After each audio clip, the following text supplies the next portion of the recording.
जिनको ये लगता है कि हमारे पास व्यवस्थाएं नहीं है। आप देख रहे होंगे पिछले कई सालों से हमारे कई बच्चे जो सिविल सर्विस में क्वालिफाई किए, देखिए उनके पिताजी किसी के रिक्शा चलाते थे, किसी के पंचर बनाते थे। गूगल तो आ गया था उस समय, लेकिन इंटरनेट की वो व्यवस्था नहीं थी कि मैं गूगल कनेक्ट करके तुरंत कर लेता। तो मेरे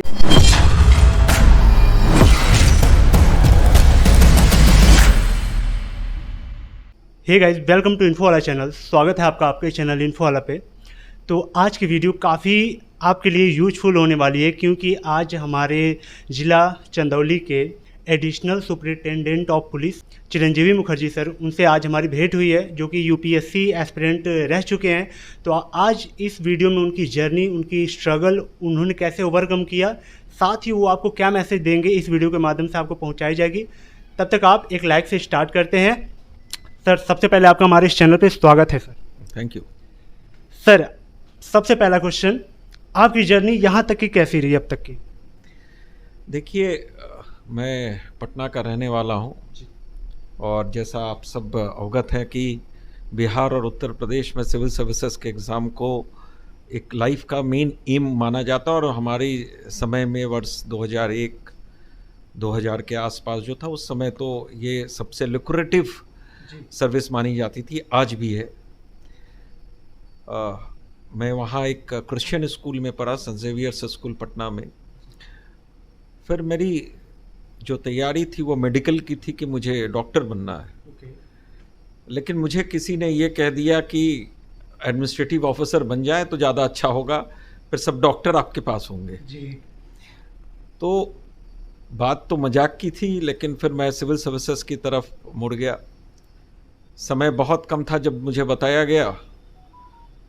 प्रीलिम्स का फॉर्म भरना था दिसंबर महीना, मार्च में प्रीलिम्स का एग्ज़ाम, मार्च अप्रैल में। तो पहले तो प्रीलिम्स की तैयारी थी, बहुत ज़्यादा कहीं दिल्ली गया नहीं, तो बहुत ज़्यादा उसकी जानकारी नहीं थी कि किस तरह से आप तैयारी करेंगे। प्रीलिम्स पहले मेंस की तैयारी कर लीजिए, फिर प्रीलिम्स की कीजिए, ये सब बताने वाला कोई था नहीं।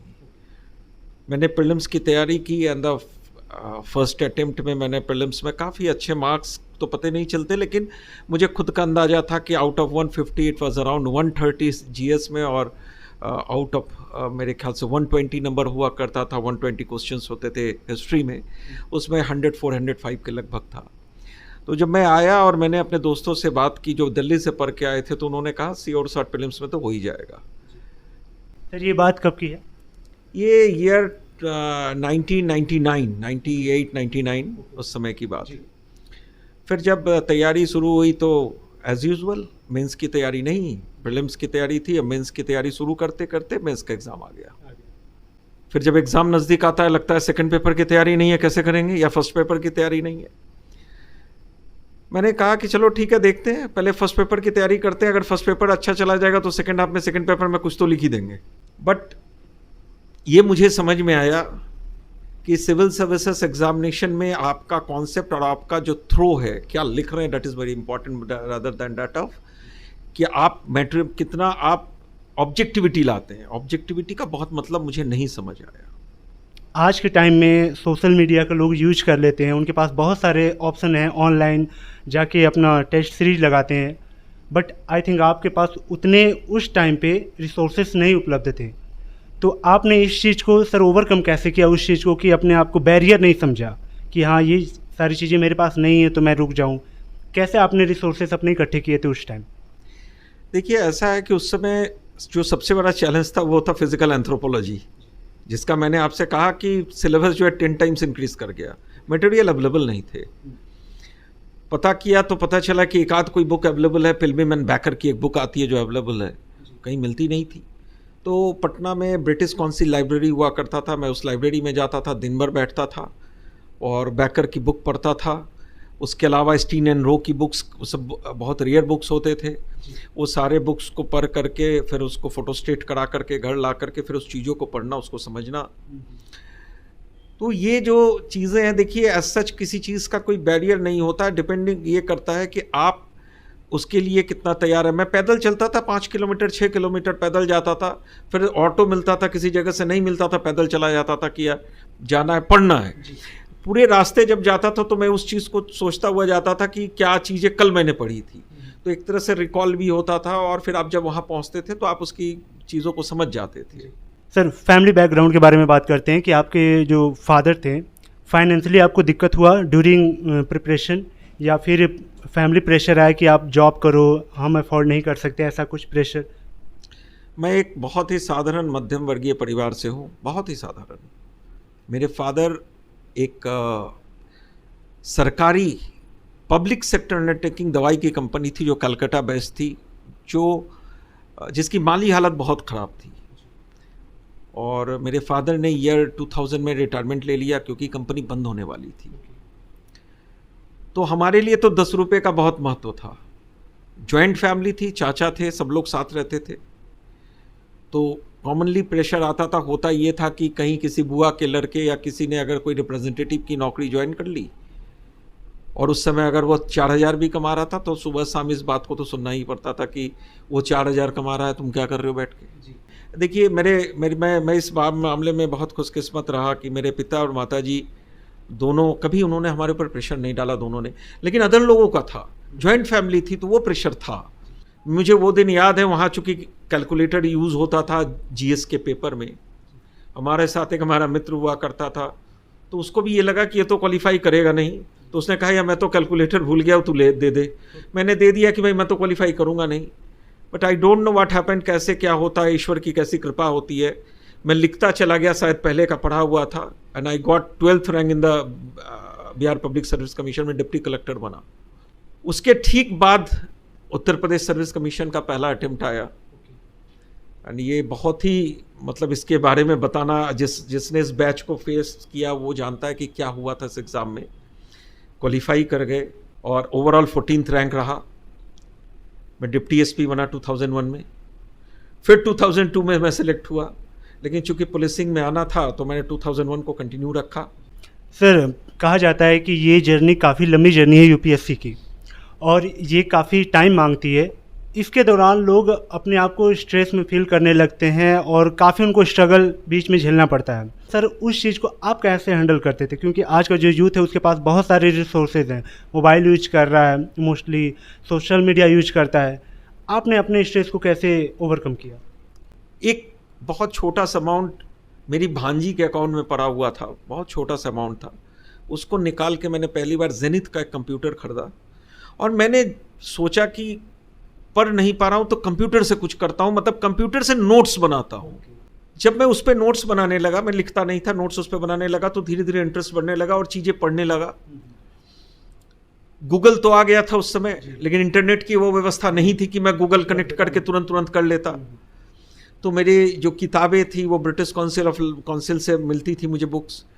बाकी जो बुक्स थे वो कुछ सीनियर्स थे ऐसे जिनसे कुछ किताबें मिल जाती थी। फ्यूडलिज्म पे कोई बुक मिल गई, आर एस शर्मा साहब की कुछ किताबें ले आता था, इरफान हबीब साहब की कुछ किताबें उस समय थी, वो थी रोमिला थापर मैडम किताबें थी, तो वो सब लोगों से ले आता था, पढ़ लेता था और जो चीज़ें मुझे समझ में आती थी, जो कॉन्सेप्चुअल लगता था, वो मैं तुरंत टाइप करके उस चीज़ों को बनाता था। हमें बहुत स्ट्रेस लेने की ज़रूरत नहीं है, हम चाहे ना चाहे स्ट्रेस होता है। मैं आज बैठ करके यहाँ बता रहा हूँ स्ट्रेस नहीं लेना चाहिए, उस समय ऐसा नहीं है कि मुझे स्ट्रेस नहीं हुआ होगा, लेकिन हम जब ये बात बताते हैं तो आपको ये लगता है कि यह आदमी भी यहाँ तक पहुँच गया। बहुत सारे हमारे मित्र थे जो दिल्ली से पढ़े, दुर्भाग्यवश उनका नहीं हुआ, वो सब अच्छे सब हिंदू कॉलेज किरोड़ीमल से पढ़े हुए, मैं पटना में पढ़ा, लेकिन शायद किस्मत भी मेरे साथ था और मेरे पढ़ने का कुछ अलग तरीका था। मैं कभी कोचिंग नहीं गया, मैं क्वालिफाई कर गया। मेरे कुछ मित्र रहे जो दुर्भाग्यवश नहीं कर पाए।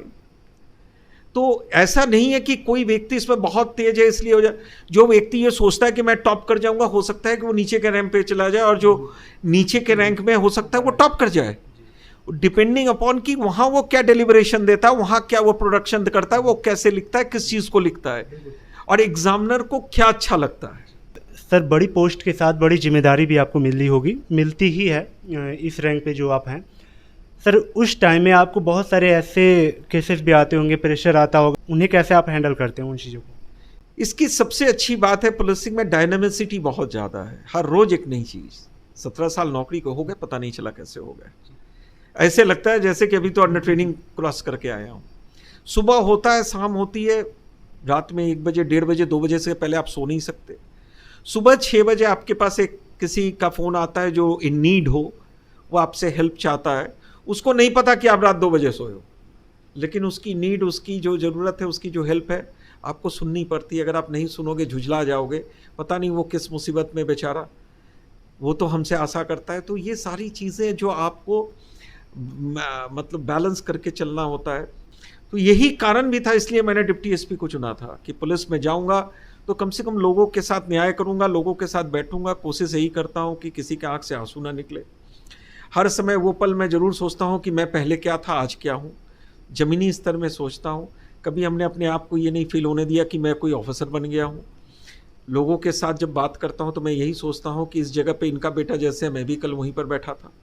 तो ये चीज़ें होनी चाहिए और ये चीज़ें हम सभी पुलिस वालों में है। जी, tell me about your reaction and your family too. जब उन्होंने सुना कि आपका यूपीएससी में हो गया है तो कैसा फीलिंग रहा उन लोगों का और आपका भी, क्योंकि समय वो उस टाइम वैसा था कि छोटी नौकरी भी बहुत बड़ी मानी जाती थी। आप ऑलरेडी सबसे बड़ी नौकरी में थे, कैसा लगा? मैं आपको बताऊं, ये फिल्म बनाने लायक स्टोरी है। वर्ष 2001 का जो परीक्षा था सिविल, मतलब जो UP police public service commission का एग्ज़ाम था, दैट वाज वेरी टफ। हुआ ये कि हम लोगों ने इंटरव्यू दे दिया। देने के बाद माननीय न्यायालय, उच्च न्यायालय का आदेश आया कि इंटरव्यू के बाद रिजल्ट नहीं आएगा। तब तक मतलब ईयर 2002 का प्रीलिम्स हो गया, मैं मेंस तक चला गया।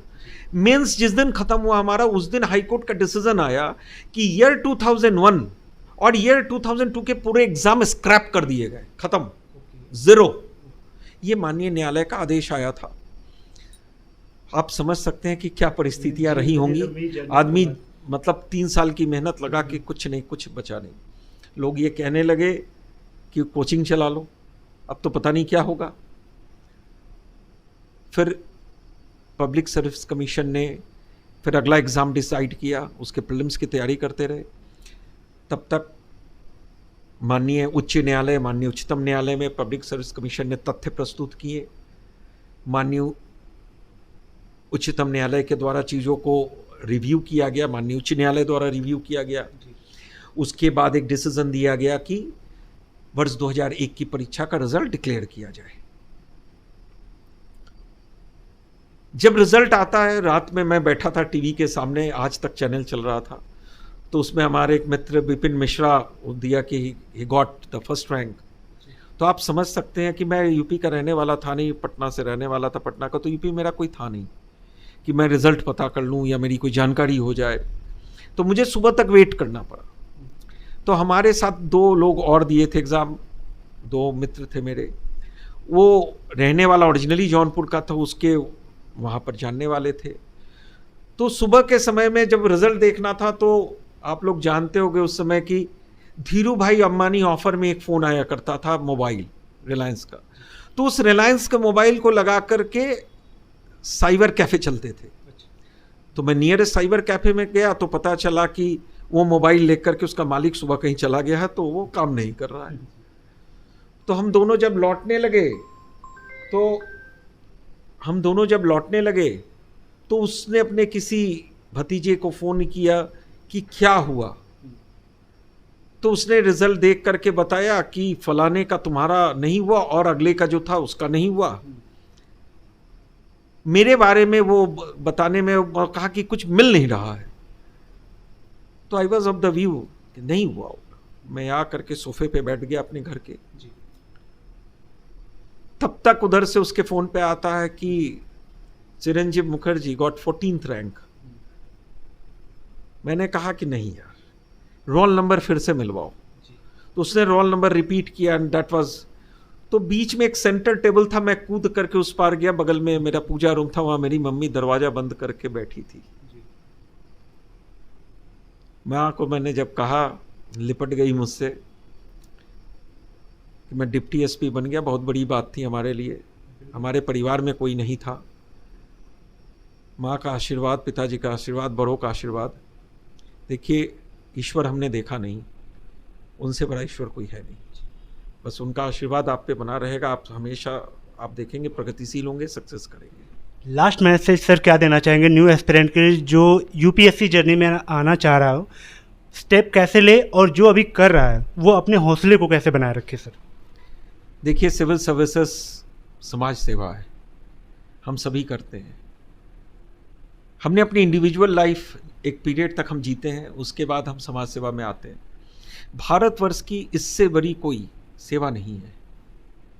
सिविल सर्विसेज के थ्रू आप जब जाते हैं तो आप समाज से जुड़ के काम करते हैं। आप जो सुनते हैं बचपन से कि यहाँ पानी नहीं था, बुंदेलखंड क्षेत्र हमारे यूपी का पानी नहीं था, आप अगर वहाँ के डीएम बनते हैं, सीडीओ बनते हैं, तो आप वहाँ लोगों की पानी की व्यवस्था करा सकते हैं। कितनी व्यवस्थाएं आप करा सकते हैं। पुलिस में आप आते हैं, लोगों को सुरक्षा की जो भावना है वो आप उसमें जागृत करेंगे। तो ये तो अपने में मतलब एक लाजवाब सर्विस है, और अगर आप समाज से जुड़ के काम करना चाहते हैं तो इससे अच्छी सर्विस नहीं है। एक ये, और दूसरा मेडिकल प्रोफेशन।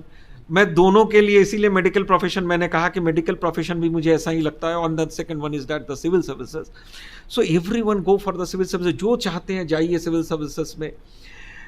जो लोग जिनको ये लगता है कि हमारे पास व्यवस्थाएं नहीं है, आप देख रहे होंगे पिछले कई सालों से हमारे कई बच्चे जो सिविल सर्विसेज में क्वालिफाई किए, देखिए उनके पिताजी किसी के रिक्शा चलाते थे, किसी के पंचर बनाते थे। सो जरूरी नहीं है कि आप उसके लिए आपको बहुत पैसे की आवश्यकता हो। आप लाइब्रेरी हमारे पास उपलब्ध है, आपके पास सीनियर ऑफिसर्स हैं, वो आपको रास्ता बताएंगे कैसे चलना है, किसी के पास बुक्स मिल जाएगी। तो इसलिए ये कोई ऐसी बात नहीं है। और अपने मनोबल को बनाए रखे, स्ट्रेस बहुत ज़्यादा मत ले। आपके पास तो बहुत सारी व्यवस्था है आज के डेट में, मोबाइल में आप देख लेंगे, कहीं चलते चलते देख लेंगे। हमें तो किताबें ढूंढनी पड़ती थी। तो इन सारी चीज़ों को लेकर के आप चले और सभी लोग आप लोग सक्सेस होंगे। बस अपने माँ बाप की सेवा कीजिए, माँ बाप का आशीर्वाद आप पे बना रहेगा, आप एकदम सफल होंगे। होप गाइज आपको ये इंटरव्यू पसंद आया होगा सर के साथ, क्योंकि इनकी जर्नी कैसी रही उस टाइम और इस टाइम में। आप हमें कमेंट में ज़रूर बताएं कि आपकी जर्नी कैसी चल रही है। तब तक के लिए हमारे चैनल को सब्सक्राइब कर करके थैंक यू सो मच।